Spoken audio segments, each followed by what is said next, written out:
ಏನು ಹೇಳಿದ್ರು ಕೇಳಲಿಲ್ಲ, ಹ್ಞೂ ಅಂತ ಒಪ್ಕೊಂಡೆ. ಸರಿ ನೀನು ರೆಡಿ ಆಗ್ಬಿಡು, ಸ್ನಾನ ಮಾಡಿ ರೆಡಿ ಆಗ್ಬಿಡು, 8:30ಗೆಲ್ಲ ಕಾರ್ ಬರುತ್ತೆ ಅಂದ್ಬಿಟ್ರು. ಸರಿ ರೆಡಿ ಆದೆ, ಕಾರ್ ಬಂತು, ಕಾರ್ ಹೋದೆ. ಅವತ್ತೊಂದು ದಿವಸ ಎಲ್ಲ ಬರೀ ಸಾಂಗ್ ಏನಿತ್ತು ಅದನ್ನೆಲ್ಲ ನೋಡಿಕೊಂಡೆ. ಸಾಯಂಕಾಲದ ದಿವಸ ಅವ್ರ ಆಫೀಸು ಆಮೇಲೆ 6 ಗಂಟೆಗೆ ಪ್ಯಾಕಪ್ ಮಾಡಿಬಿಟ್ಟು ಸಾಯಂಕಾಲ ಪ್ರೊಡ್ಯೂಸರು ಡೈರೆಕ್ಟ್ರು ನನಗೋಸ್ಕರ ಕಾಯ್ತಾ ಇದ್ದಾರೆ ಕತೆ ಹೇಳಕ್ಕೆ. ಒಂದು ದೊಡ್ಡ ಡಬ್ಬದ ಬರ್ತಿ, ಚಕ್ಲಿ, ಕೋಡ್ಬಳೆ ಎಲ್ಲಾನು ತಿಂಡಿಗಳೆಲ್ಲ ಮಾಡಿಸಿ ನನಗೆ ತಂದುಕೊಟ್ರು.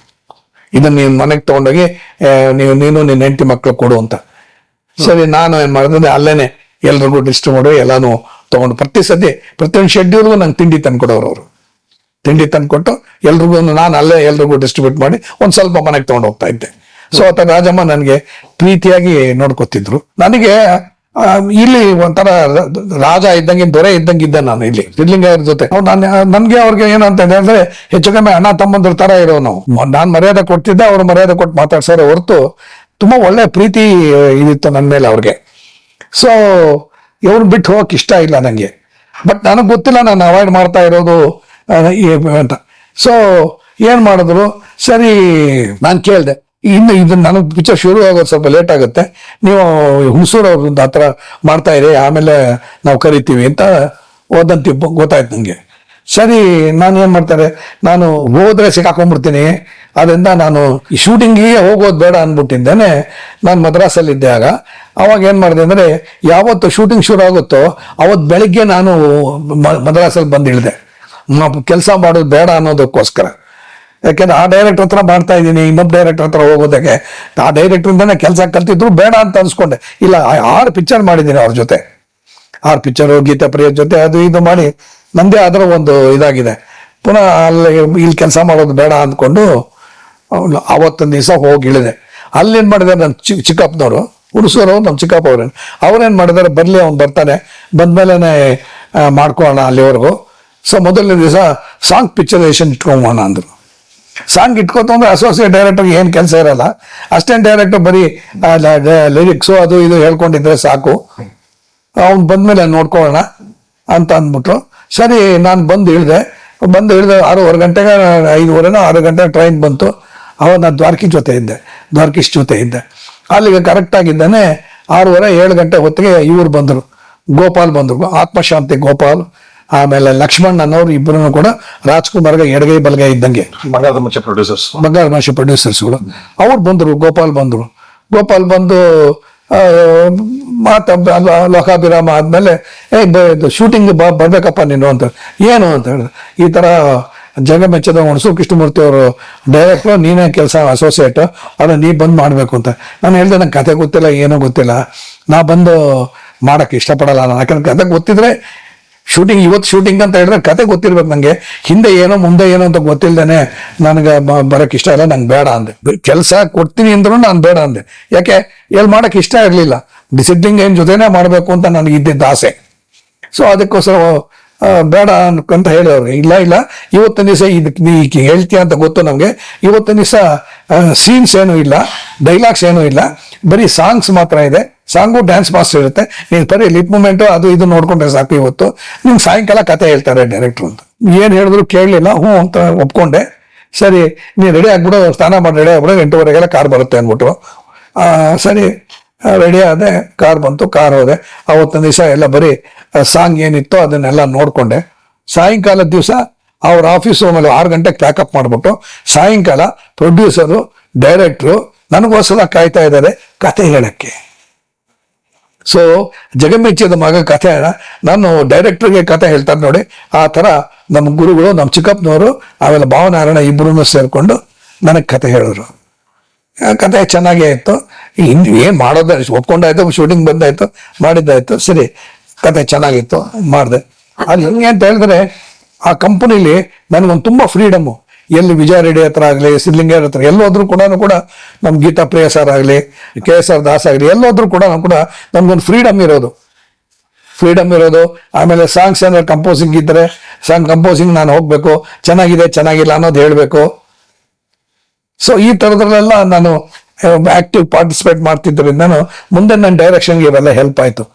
ಇಲ್ಲಿ ಕಂಪೋಸಿಂಗ್ಗೆ ಒಂದು ಸಾಂಗ್ ಏನೋ ಇವ್ರು ಮಾಡಿಬಿಟ್ಟಿದ್ರು, ಕಂಪೋಸ್ ಮಾಡಿದ್ದಾರೆ. ಕಂಪೋಸ್ ಮಾಡಿದ್ರೆ ಇದು ರೆಕಾರ್ಡಿಂಗ್ ಮಾಡೋಣ ಅಂತ ಹೇಳಿದ್ರೆ ಪ್ರೊಡ್ಯೂಸರ್ ಹೇಳಿದ್ರು ಭಾವನಾರಾಯಣನವರು ತೆಲುಗ್ನವರು. ಅಷ್ಟೆತ್ರ ಅಷ್ಟು ಗಾತ್ರ, ಒಂದು ಹೆಚ್ಚು ಕಮ್ಮಿ 7 ಅಡಿ, ಆಜಾನ್ ಬಾಹು, ಆಮೇಲೆ ಕಚ್ಚೆ ಪಂಚೆ, ಜುಬ್ಬ, ಆಮೇಲೆ ಅವರು ನಮ್ಮ ಚಿಕ್ಕಪ್ಪ ಅವ್ರು ಸಿಗರೇಟ್ ಸೇದ್ರೆ ಅವ್ರು ಚುಟ್ಟ ಸೇದವರು. ಆಮೇಲೆ ಸಾಯಂಕಾಲ ಆಯ್ತು ಅಂದ್ರೆ ಗುಂಡು ಹಾಕೋರು ಅವರು, ಯಾರು ಪ್ರೊಡ್ಯೂಸರ್ ಅವರು. ಸೊ ಆ ಥರ ಅವರು. ಬಟ್ ಸಾಂಗ್ ಕಂಪೋಸಿಂಗ್ ಮಾಡಿದ್ದಾರೆ.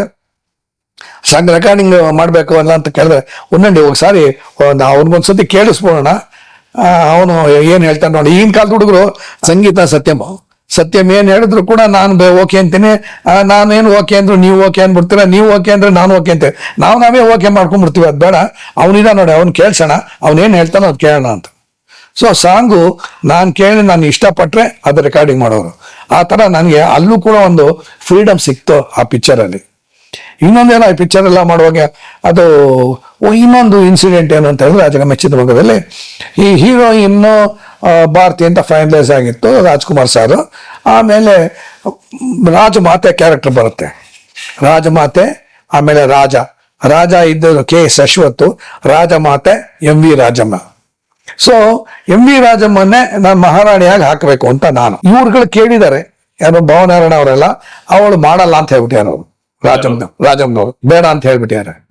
ನನ್ಗೆ ಸ್ಟಾರ್ ಕ್ಯಾಸ್ಟ್ ಅಲ್ಲಿ ನನ್ನ ಜೊತೆ ಫೈನಲೈಸ್ ಮಾಡುವಾಗ ಯಾರು ಬೇಕಪ್ಪ ನಿನ್ಗೆ ಅಂತ ಕೇಳಿದ್ರು ಮಹಾರಾಣಿಗೆ. ನಾನು ಹೇಳಿದೆ ಮಹಾರಾಣಿಗೆ ಕರೆಕ್ಟಾಗಿ ಮ್ಯಾಚ್ ಆಗ್ಬೇಕು ಅಂತ ಹೇಳಿದ್ರೆ ರಾಜಮ್ಮನ್ನೇ ಹಾಕ್ಬೇಕು ಅಂತ ಕೇಳಿದೆ, MV ರಾಜಮ್ಮ ಅಂತ. ಅವ್ರು ಕೇಳಿದ್ವಪ್ಪ, ಅವ್ರು ಮಾಡಲ್ಲ ಅಂತ ಇದ್ದಾರೆ ಅಂತ. ಇಲ್ಲ ಸರ್ ಮಾಡ್ತಾರೆ ಸರ್ ಅಂತ. ಹಾಗಾದ್ರೆ ಒಂದು ಕೆಲಸ ಮಾಡು, ನೀನು ಕಾರ್ ಕೊಡ್ತೀನಿ, ಅವ್ರ ಮನೆಗೆ ಹೋಗು, ಅವ್ರ ಜೊತೆ ಮಾತಾಡು, ಅವ್ರು ಎಷ್ಟು ಕೇಳ್ತಾರೋ ಅಷ್ಟು ಅಮೌಂಟಿಗೆ ಫಿಕ್ಸ್ ಮಾಡು, ಯಾಕೆ ಪೇಮೆಂಟ್ ಬೇಕೋ ಅದು ಫಿಕ್ಸ್ ಮಾಡಿ ನೀ ಮಾಡು, ನಾವು ಪೇಮೆಂಟ್ ಕೊಡ್ತೀನಿ, ನೀನು ಹೇಳಿ ಪೇಮೆಂಟ್ ಅಂತಂದು. ಆಮೇಲೆ ಇವ್ರ ಮನೆಗೆ ಬಂದೆ ನಾನು, MV ರಾಜಮ್ಮನವ್ರ ಮನೆಗೆ. MV ರಾಜಮ್ಮಂಗೆ ಹೇಳ್ದೆ ನಾನು ಹೀಗೆ ಅಂತ. ಯಾರಪ್ಪ ಅಂತ ಕೇಳಿದ್ರು. ನಾನು ಈ ಥರ ಹುಣಸೂರು ಕೃಷ್ಣಮೂರ್ತಿಗಳ ಅಣ್ಣನ ಮಗ, ನಾನು ಅಸೋಸಿಯೇಟ್ ಕೆಲಸ ಮಾಡ್ತೇನೆ, ಈ ಪಿಕ್ಚರ್ ಕೆಲಸ ಮಾಡ್ತಿದ್ದೇನೆ, ಇಂಟ್ರೊಡ್ಯೂಸ್ ಎಲ್ಲ ಮಾಡ್ಕೊಂಡೆ. ಹುಣಸೂರು ಕೃಷ್ಣಮೂರ್ತಿಗಳ ಮಗ, ಅಣ್ಣನ ಮಗ ಅಂದ್ರೆ ಮಗ ಇದ್ದಂಗೆ ತುಂಬ ಇದೆಲ್ಲ ಮಾಡಿ ಕಾಫಿ ಎಲ್ಲ ಕೊಡಿಸಿ ಇದು ಮಾಡಿದ್ರು. ಏನು ಅಂತ ಕೇಳಿದ್ರು, ಈ ಥರ ಒಂದು ಪಿಕ್ಚರ್ ಪಾತ್ರ ಇದೆ, ರಾಜಮಾತೆ ಪಾತ್ರ, ಮಹಾರಾಣಿ ಪಾತ್ರ ನೀವು ಮಾಡಬೇಕು ಅಂತ. ನಾ ಮಾಡಲ್ಲ ಅಂತ ಅವಾಗಲೇ ಹೇಳ್ಬಿಟ್ಟಿದ್ದೇನೆ, ಬೇಡ ನಂಗೆ ಅಂತ. ಇಲ್ಲ ನೀವು ಮಾಡಲೇಬೇಕು ಅಂತ. ಅಲ್ಲ ನೀವು ಮಾಡಲೇಬೇಕು ಅಂತ ಹೇಳಿದ್ರೆ ಯಾಕೆ ಮಾಡಬೇಕು ಅಂತ ಹೇಳು ಅಂದ್ರು.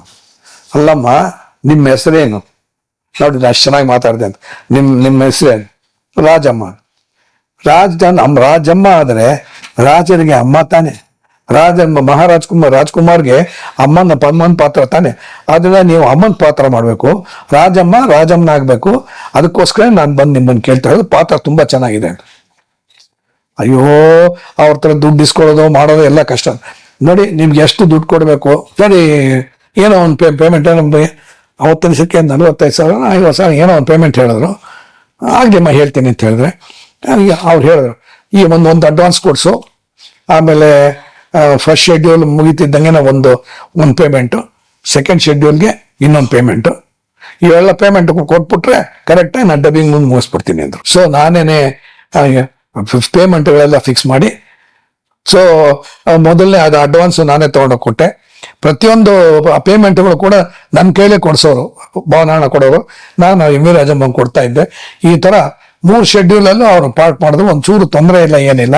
ಅವ್ರಿಗೆ ನನ್ನ ಮೇಲೆ ಎಷ್ಟು ಪ್ರೀತಿ ಆಯಿತು ಅಂತ ಹೇಳಿದ್ರೆ, ಶೂಟಿಂಗ್ ಶುರು ಆದರೆ, ಮೊದಲನೇ ಶೆಡ್ಯೂಲ್ ಶೂಟಿಂಗ್ ಶುರು ಆದರೆ ಒಂದು ದೊಡ್ಡ ಡಬ್ಬದ ಬರ್ತಿ, ಚಕ್ಲಿ, ಕೋಡ್ಬಳೆ ಎಲ್ಲಾನು ತಿಂಡಿಗಳೆಲ್ಲ ಮಾಡಿಸಿ ನನಗೆ ತಂದು ಕೊಟ್ರು. ಇದನ್ನ ನೀನು ಮನೆಗೆ ತಗೊಂಡೋಗಿ ನೀನು ನಿನ್ನ ಹೆಂಡತಿ ಮಕ್ಕಳು ಕೊಡು ಅಂತ. ಸರಿ, ನಾನು ಏನ್ ಮಾಡಿದ್ರೆ ಅಲ್ಲೇನೆ ಎಲ್ರಿಗೂ ಡಿಸ್ಟ್ರಿಬ್ಯೂಟ್ ಎಲ್ಲಾನು ತಗೊಂಡು ಪ್ರತಿಯೊಂದು ಶೆಡ್ಯೂಲ್ಗೂ ನಂಗೆ ತಿಂಡಿ ತಂದ್ಕೊಡೋರು. ಅವರು ತಿಂಡಿ ತಂದ್ಕೊಟ್ಟು ಎಲ್ರಿಗೂ, ನಾನು ಅಲ್ಲೇ ಎಲ್ರಿಗೂ ಡಿಸ್ಟ್ರಿಬ್ಯೂಟ್ ಮಾಡಿ ಒಂದ್ ಸ್ವಲ್ಪ ಮನೆಗೆ ತಗೊಂಡು ಹೋಗ್ತಾ ಇದ್ದೆ. ಸೊ ಆತ ರಾಜಮ್ಮ ನನಗೆ ಪ್ರೀತಿಯಾಗಿ ನೋಡ್ಕೊತಿದ್ರು. ಆ ಟೈಮಲ್ಲಿ ಪಂತುಲು ಸಾರ್ ಕೂಡ ಅವ್ರ ಮನೆಗೆ ಬರೋರು. ಪಂತುಲು ಸಾರು ಅವ್ರಿಗೂ ಒಂಥರ ತುಂಬಾ ಪರಿಚಯ, ತುಂಬಾ ಇದು ಒಂಥರ ಹೇಳೋದಾದ್ರೆ ಒಂಥರ ಗಂಡ ಹೆಂಡತಿ ತರನೇ ಇರ್ತಿದ್ರು. ನಾನು ಅವ್ರ ಮನೆ ಟೈಮಲ್ಲಿ MV ರಾಜಮ್ಮನ್ ನೋಡ್ಬೇಕು ಅಂತ ಹೋದಾಗ ಅವ್ರು ಅಲ್ಲಿ ಬಂದ್ರು. ಅವ್ರ ಪಾಡಿಗೆ ಅವ್ರ ತಲೆ ತೆಗೆಸ್ಕೊಂಡಿದ್ದ ರೂಮ್ ಕೊಟ್ಟೋದ್ರು. ನಾನು ಇಲ್ಲಿ ರಾಜಮ್ಮನ ಜೊತೆ ಮಾತಾಡ್ತಾ ಇದ್ದೆ. ಸೊ ಅಲ್ಲಿ ಪಂತುಲು ಸಾರ್ನು ಒಂದ್ಸತಿ ನೇರ ನೋಡಿದ್ದ ಒಂದು ಭಾಗ್ಯ ಸಿಕ್ತು. ಅಂತ ದೊಡ್ಡ ಡೈರೆಕ್ಟ್ರು, ದೊಡ್ಡ ಪ್ರೊಡ್ಯೂಸರು, ಏನೇನ್ ಪಿಕ್ಚರ್ಗಳು ಮಾಡಿದವ್ರು ಅವರು. MG ರಾಮಚಂದ್ರನ್ ಇಟ್ಕೊಂಡು ಮಾಡಿದವ್ರು, ಶಿವಾಜಿ ಗಣೇಶ್ ಇಟ್ಕೊಂಡು ಮಾಡಿದವ್ರು, ಅಣ್ಣ ಅವ್ರನ್ನ ಇಟ್ಕೊಂಡು ಮಾಡಿದವ್ರು, ಬೇಕಾಷ್ಟು ಪಿಕ್ಚರ್ ಮಾಡಿದವ್ರು. ಅಂತ ಮಹಾನ್ ಭಾವ ಅವರು BR ಪಂತುಲು ಸಾರ್ ಅವರು. ಅವ್ರಿಗೂ ಇವ್ರಿಗೂ ಒಂಥರ ಪರಿಚಯ ಅದಿರೋದು. ಆಮೇಲೆ ಆ ಪಿಕ್ಚರ್ ಶೂಟಿಂಗ್ ಎಲ್ಲ ಚೆನ್ನಾಗೆಲ್ಲ ಆಯ್ತು, ಎಲ್ಲ ಮುಗೀತು. ಆಮೇಲೆ ಪಿಕ್ಚರು ತುಂಬ ಚೆನ್ನಾಗಿ ಹೋಯ್ತು.